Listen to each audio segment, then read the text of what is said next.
Votre boule de cristal, encore 2 minutes pour parler de encore plus compliqué, le remaniement. Alors, menace de remaniement après les municipales. Certains parlent du 7, peut-être, du lundi 7, parce qu'après, il doit voyager, Hollande. Pour Jean-Yves Le Drian, proche de Hollande, ministre de la Défense, François Hollande y réfléchit, il apprécie la situation. Je pense que le moment est venu de donner un nouveau souffle à l'action gouvernementale. Alors, comme il reste 1 minute pour chacun, je vais vous regarder l'un et l'autre, héros ou pas à Matignon, qui rentre, qui sort. Je peux prolonger l'analyse de Jean-Yves Le Drian, qui est un des ministres les plus brillants, je trouve, enfin, en point de vue, en tout cas, il fait ce que son job exige.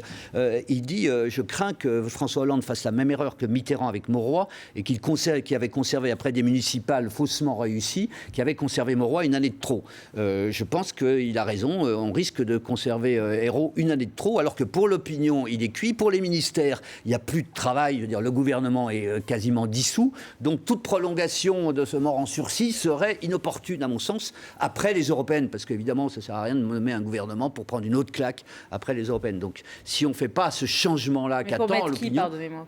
Pour mettre qui si on enlevait Ayrault ? Moi, je crois que de toute façon, il n'y a pas de choix. Il s'impose de lui-même. C'est Valls à Matignon et quelqu'un de plus costaud et éprouvé, du genre Louis Gallois à Bercy. Voilà. Vous êtes d'accord avec ça ?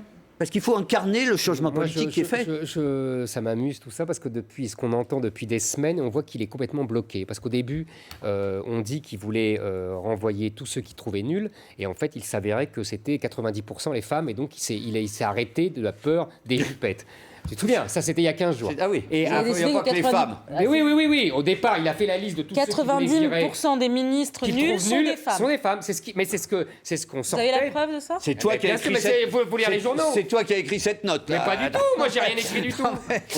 J'ai lu les journaux, c'est ça qui était marrant. Non, mais c'est signé Z comme Zemmour, ça. Il s'est arrêté. C'est vous qui écrivez les notes de François Hollande ? Qu'est-ce qui se passe ? Voilà, ça faisait trop jupette. Après, il y a Ayrault qui devait dégager. Et puis, Ayrault ne dégagera pas uniquement pour ce que dit Nicolas, parce qu'à la place, on mettrait Valls. Donc, comme c'est pas possible de mettre Valls, c'est le syndrome Sarkozy avec Chirac, il lui boufferait la laine sur le dos, la laine médiatique en tout cas. Donc, on aura Ayrault.